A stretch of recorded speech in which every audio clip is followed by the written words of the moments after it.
Pourquoi faut-il vacciner contre le papillomavirus? Le papillomavirus, c'est un virus qu'on acquiert par voie sexuelle et qui se greffe au niveau de l'anus, au niveau du col, chez les femmes, parfois même au niveau de l'oropharynx, et qui fait le lit en fait de lésions précancéreuses et cancéreuses qui ne vont pas survenir tout de suite, qui vont survenir avec le temps, qui vont mettre des années. Alors dans une proportion, je dirais, minoritaire des personnes qui s'infectent, puisque si on s'infecte, la plupart des gens s'en débarrassent au bout de quelques mois, quelques années. Et parmi ceux qui ne s'en débarrassent pas, il y a seulement un certain nombre qui vont avoir des lésions précancéreuses qui vont devenir cancéreuses. Et en particulier lorsqu'on s'infecte avec un type d'HPV en particulier qui s'appelle l'HPV 16.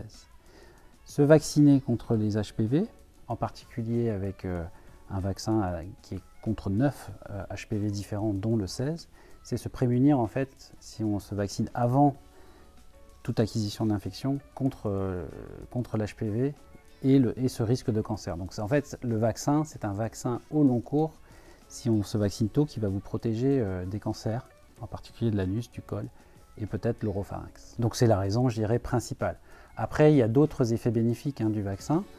C'est que ça, on sait, en fait, il y a une étude qui le montre bien, que ça réduit le risque d'avoir des condylomes ou des lésions qui sont non cancéreuses ou non précancéreuses au niveau des parties génitales, si vous voulez. Donc il y a aussi, et ça, on voit cette efficacité à plus court terme, donc il y a aussi un intérêt, je dirais, esthétique ou morbide, sans que ça soit un risque cancéreux, puisqu'on sait que ce n'est pas au niveau des condylomes que vont se développer les cancers, mais c'est indépendant, c'est d'autres types d'HPV, mais en se vaccinant, on réduit le risque d'avoir ces condylomes, par exemple.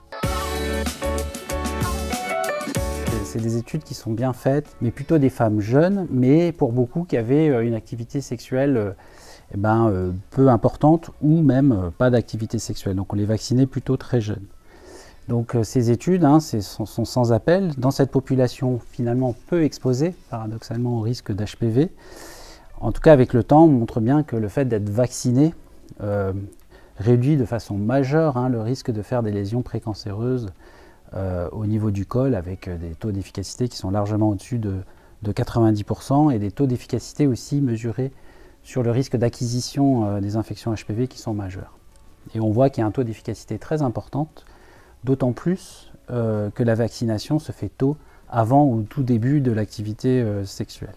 Ce qui est intéressant dans une grande étude, par exemple britannique, c'est que les femmes qui étaient vaccinées au-delà d'un certain âge, assez jeunes, l'entrée vers 20 ans, déjà avec une activité sexuelle, avaient un taux de protection qui était largement inférieur que les jeunes filles qui avaient été vaccinées à l'adolescence. Puisque le vaccin est plus efficace quand il est réalisé tôt dans la vie sexuelle, jusqu'à quel âge est-il utile de se faire vacciner? On peut se faire vacciner jusqu'à 19 ans, quel que soit le genre, hommes et femmes d'ailleurs. Ça c'est très important, puisque pendant longtemps on a vu le vaccin papillomavirus comme un vaccin des femmes, alors que c'est tout à fait un vaccin valable pour les hommes hétérosexuels. Alors il y a des cancers du pénis qui sont HPV induits, mais surtout ce sont des vecteurs de transmission. Donc c'est important de vacciner les deux sexes. Et puis il y avait une possibilité de vacciner les hommes qui ont des rapports sexuels entre hommes jusqu'à l'âge de 26 ans.